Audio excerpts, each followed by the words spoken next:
Hello students, welcome to all. कल हमने 2.1 exercise की थी। आई होप कि सभी ने उसको देख लिया होगा और समझ भी आई होगी। एंड उसी सीरीज़ को आगे कंटिन्यू करते हुए आज हम 2.2 एक्सरसाइज करेंगे। तो चलो देखते हैं क्वेश्चन नंबर फर्स्ट। रेखिक बहुपद 5x-3 का मान ज्ञात कीजिए। तो रेखिक बहुपद के बारे में हमने कल पढ़ लिया था कि रेखिक बहुपद कौन से बहुपद होते हैं जिसमें चर वैल्यू की मैक्सिमम घात 1 हो, जैसे कि 5x, x की घात 1 है, इसको बोलते हैं हम रेखिक बहुपद। ठीक है। अब बहुपद को इंग्लिश में बोला जाता है पोलिनोमियल, इसलिए हम इसको px से डिनोट कर लेते हैं कि px is equal to 5x-3। ठीक है। px हमने क्यों लिया, क्योंकि बहुपद को पोलिनोमियल बोलते हैं, इसीलिए p से डिनोट कर लेते हैं। px is equal to 5x-3 का मान ज्ञात करना है। कब कब? जब x 0 हो, जब x-1 हो और जब x 2 हो। तो सबसे पहले फर्स्ट पार्ट को करेंगे, x is equal to 0, then p0 निकलेगा इज इक्वल टू 5, x की जगह 0 रखो, 5x है, मीन्स x की मल्टीप्लाई 5 की मल्टीप्लाई 0 से -3। 5 की मल्टीप्लाई 0 से करेंगे तो 0 बनेगा, -3 इज इक्वल टू 0 -3 हो जाएगा। मीन्स p0 की वैल्यू हमारे पास क्या आ गई, -3। इस रेखिक बहुपद की वैल्यू हमारे पास -3 आई जब आपके पास x 0 होगा।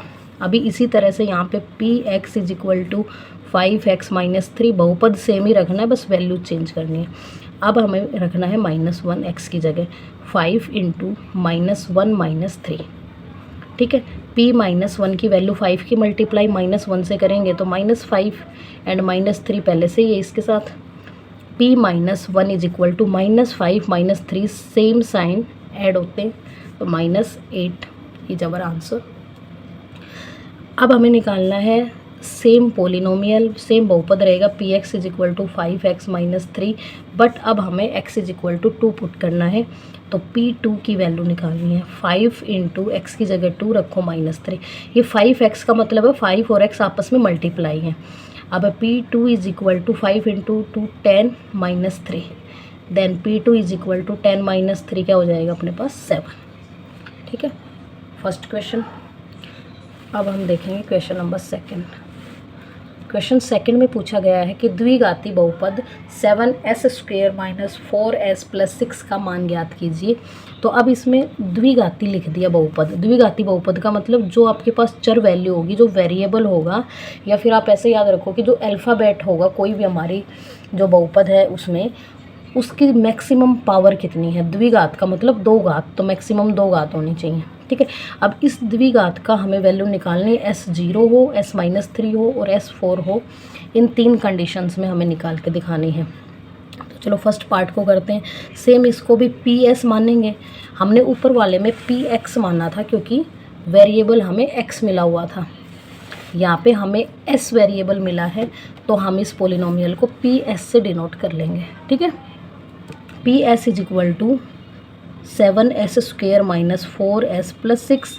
अब आपको निकालना है p0, 7 इंटू 0 का स्क्वायर -4 इंटू 0 + 6।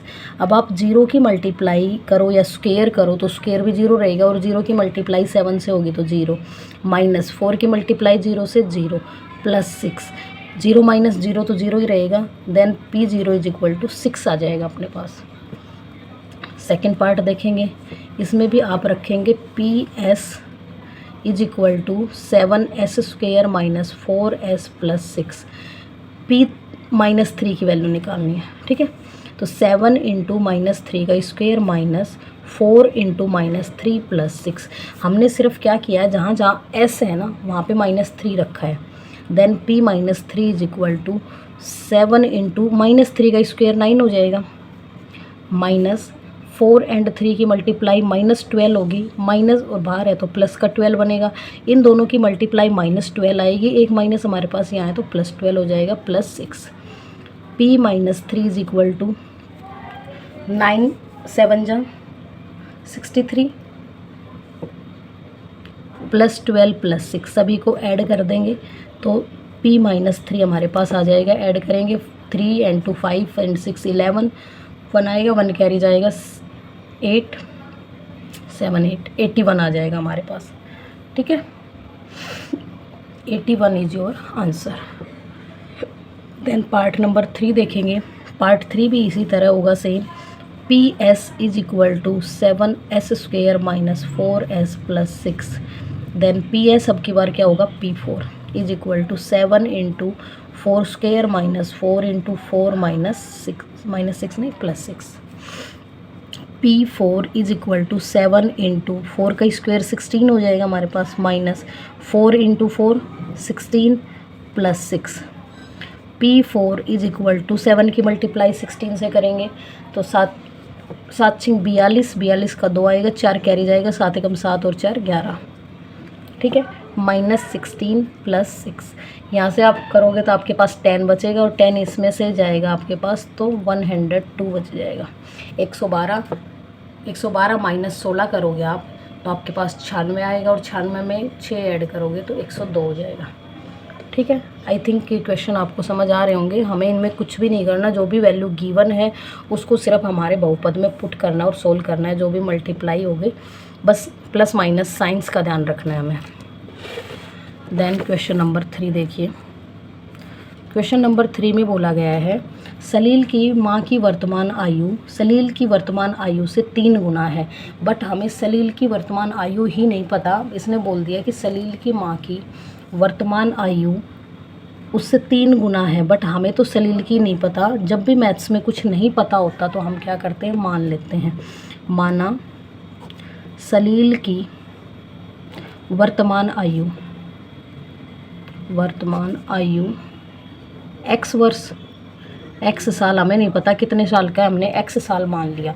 तो अब उसके माँ की आयु 3 गुना है तो उसकी माँ की क्या हो जाएगी, माँ की वर्तमान आयु 3x हो जाएगी। 3 गुना है तो 3 गुने का मतलब है कि जो इसकी सलील की है उससे 3 गुना तो 3x वर्ष हो जाएगी। अब आगे देखो क्या बोला है, 5 वर्ष के पश्चात दोनों की आयु का योगफल 70 वर्ष होगा।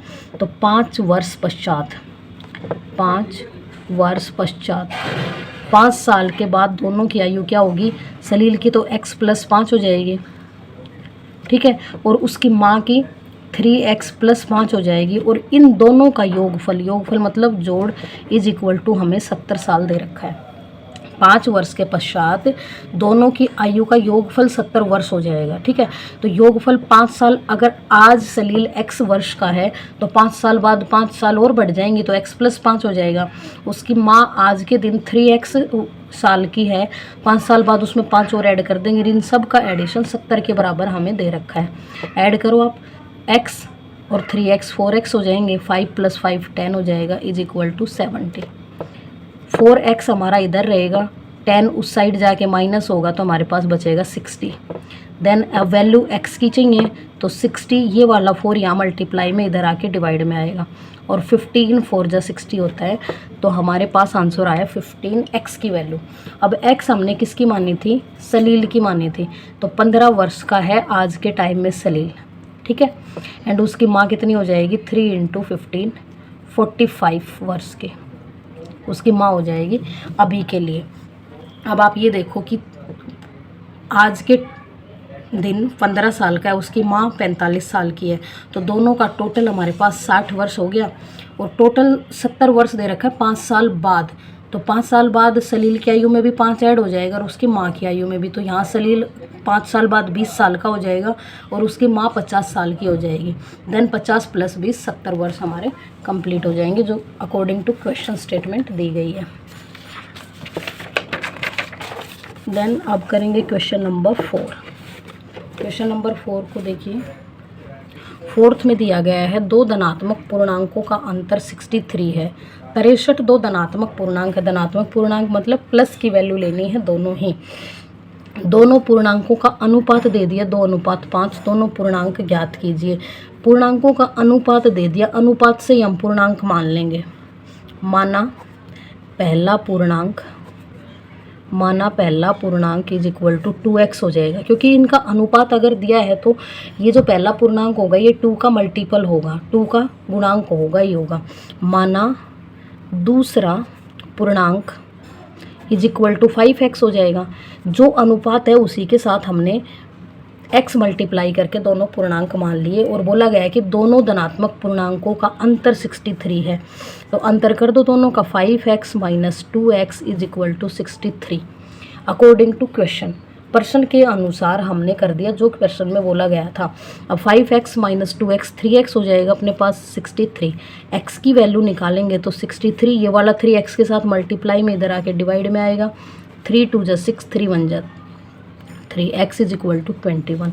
x की वैल्यू 21 आई है तो पहला पूर्णांक हमने 2x माना था, 2 × 31 हो जाएगा।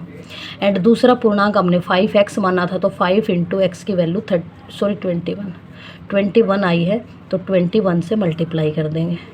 21 2 जा 42 एंड यहाँ पे करेंगे 5 1 जा 5, 5 2 जा 10। ये आ गया हमारे पास पहला पूर्णांक और दूसरा पूर्णांक। Next question number 5। Question number 5 को देखिए। रूबी के पास 2 रुपए के सिक्कों की संख्या 5 रुपए के सिक्कों की संख्या से 3 गुना अधिक है। 2 रुपए के सिक्कों की संख्या 3 गुना अधिक है। अगर 5 रुपए के सिक्के हमें पता हो तो हम 2 रुपए के सिक्के बता देंगे, बट यहाँ पे पता ही नहीं है हमारे पास कितने हैं, तो पहले मानना पड़ेगा। फिर हमें माना 5 रुपए के सिक्कों की संख्या, माना 5 रुपए के सिक्कों की संख्या, इससे 3 गुना अधिक 2 रुपए के सिक्के हैं तो पहले 5 वालों को मान लेते हैं। माना 5 रुपए के सिक्कों की संख्या, और जब भी हमें मैथ्स में कुछ नहीं पता होता तो हम x मान लेते हैं, ठीक है। अगर ये x है तो फिर 2 रुपए के सिक्कों की संख्या कितनी हो जाएगी, 3x। 2 रुपए के सिक्कों की संख्या, 2 रुपए के सिक्कों की संख्या हमारे पास हो जाएगी 3x अकॉर्डिंग टू क्वेश्चन। क्योंकि देखो रूबी के पास 2 रुपए के सिक्कों की संख्या 5 रुपए के सिक्कों की संख्या से 3 गुना है, इसलिए हमने 5 रुपए के सिक्के x मान लिए और 2 रुपए के सिक्के फिर 3x हो जाएंगे। अब आगे देखो, यदि उसके पास कुल रुपए 88 हैं तो दोनों प्रकार के सिक्कों की संख्या ज्ञात कीजिए। अब हमें एक बहुपद बनाना पड़ेगा। देखो 88 रुपये टोटल है उसके पास, ठीक है, और 5 रुपए के x सिक्के हैं तो 5x हो जाएगा। 5 रुपए के x सिक्के हैं प्लस उसके पास कुल बता रखा है तो 2 रुपए के सिक्के कितने हैं, 2 रुपए के सिक्के हैं 3x। इन सब का सम इज इक्वल टू 88 रुपये दे रखा है। अब यहाँ से ये 5x बनेगा और ये हमारे पास क्या बनेगा, 6x बनेगा। 3 × 2 6 is equal to 88। 5x plus 6x 11x is equal to 88। x की वैल्यू चाहिए आपको तो 88 ये 11 आके इधर डिवाइड करेगा और 8 आ जाएगा, तो x इज इक्वल टू 8 आ गया हमारे पास। x की वैल्यू 8 आई, मतलब 5 रुपए के सिक्कों की संख्या 8 होगी। 5 रुपए के सिक्कों की संख्या क्या होगी, 8 होगी। 8 सिक्के हैं 5 रुपए के, ठीक है। तो 5 × 8 क्या हो गया, 40 रुपये बन गए हमारे पास ये। अब 2 रुपए के सिक्के क्या हैं, 3x हैं, ठीक है।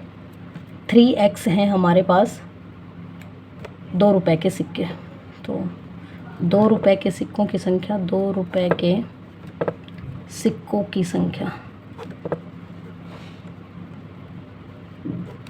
इज इक्वल टू हमारे पास क्या है, 2 रुपए के सिक्कों की क्या संख्या 3x है। 3x है तो 3 × 8 रख देंगे हम, 8 आया, x की वैल्यू 24 हो गया हमारे पास इसका आंसर, ठीक है।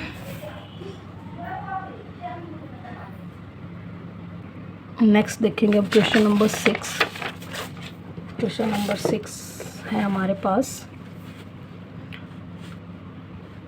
एक किसान 300 फुट लंबी बाड़ को भिन्न भिन्न आकार के 2 टुकड़ों में काटता है।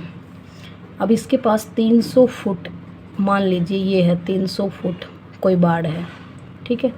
2 भिन्न भिन्न टुकड़ों में काटता है। लंबा टुकड़ा छोटे टुकड़े से 4 गुना है। मान लिए छोटा टुकड़ा x है तो ये बड़े वाला क्या है, 4x है, ठीक है। दोनों टुकड़ों की लंबाई ज्ञात कीजिए। तो माना छोटा टुकड़ा इज इक्वल टू x हो गया, तो माना बड़ा टुकड़ा कितना हो जाएगा, 4x हो जाएगा। 4 टाइम्स दे रखा है तो 4x, और दोनों का प्लस जो है वो 300 फीट दे रखा है तो x plus 4x is equal to 300 feet दे रखा है। x plus 4x 5x is equal to 300 आएगा। x इज इक्वल टू 300, ये 5 यहाँ के डिवाइड करेगा तो हमारे पास आ जाएगा 5 6 36, x इज इक्वल टू 60 आएगा अपने पास। तो x की वैल्यू अगर 60 आ गई, छोटा टुकड़ा 60 आ गया, तो बड़ा कितना हो जाएगा 4 × 60, 240 फुट का बड़ा टुकड़ा हो जाएगा, 240 फुट का। और ये हमारे पास हो जाएगा 60 फुट का छोटे वाला। ठीक है, देन नेक्स्ट क्वेश्चन नंबर 7 को देखेंगे।